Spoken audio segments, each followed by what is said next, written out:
Saudara-saudari yang terkasih dalam Kristus, sudah berapa ribu tahun manusia hidup di dunia? Sudah 2000 tahun manusia belajar menjadi manusia yang beradab. Tapi nyatanya, sampai detik ini juga umat manusia belum bisa sungguh-sungguh beradab.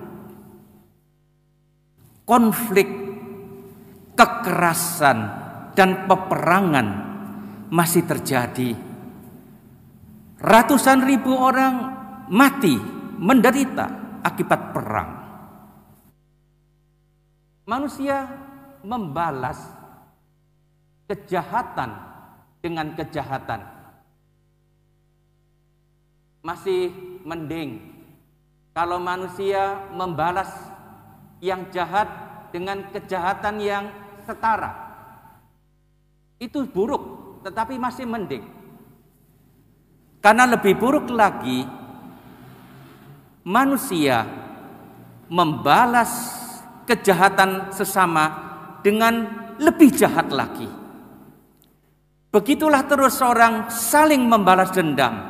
Kejahatan dibalas dengan kejahatan. Dan akhirnya perang tidak berakhir. Hari ini bacaan Injil tentang kisah sengsara Yesus menurut Lukas mengajarkan banyak hal, tetapi perkenankan saya mengajak Anda melihat satu hal ini. Yesus mengajarkan kepada kita sikap terhadap musuh. Selama dia mengajar, dia memberitahu dan memerintahkan kepada para murid untuk mengasihi, bukan hanya mengasihi sesama, tetapi juga mengasihi musuh. Dan mendoakan orang yang menganiaya murid-muridnya.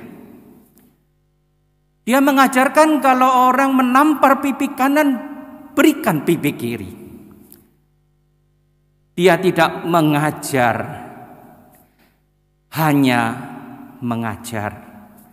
Omongannya bukan omong kosong, teori saja, tetapi dia mempraktekkannya.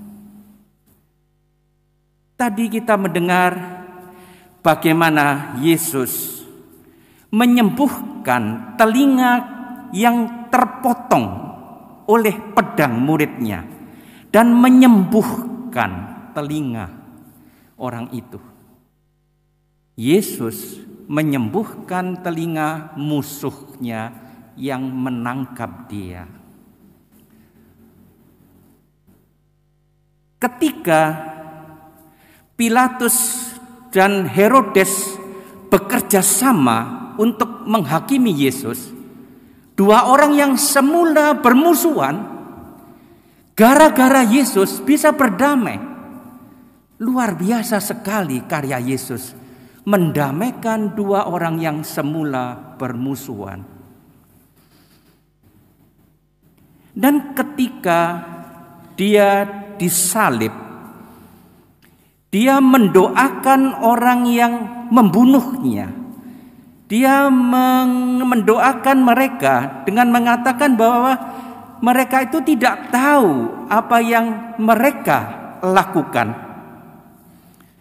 Pada saat dia akan meninggal, Yesus berdoa untuk mereka, "Ya Bapa, ampunilah mereka karena mereka tidak tahu apa yang mereka perbuat." Yesus mendoakan musuhnya seperti dulu dia pernah memerintahkan para murid untuk berdoa bagi musuh. Inilah yang dibutuhkan dunia. Orang-orang yang mempunyai semangat tidak membalas dendam, tetapi mempunyai semangat mengampuni, mempunyai semangat berdamai. Tapi itu sulit.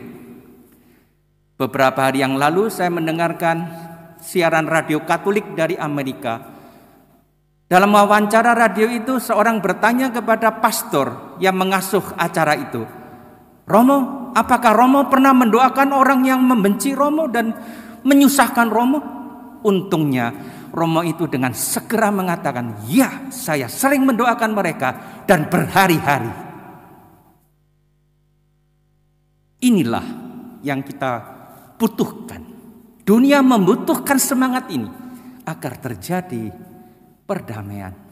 Mari kita berdoa dalam pekan suci ini, semoga kita mempunyai sikap seperti itu, dan supaya segala bentuk peperangan segera berakhir. Tuhan memberkati.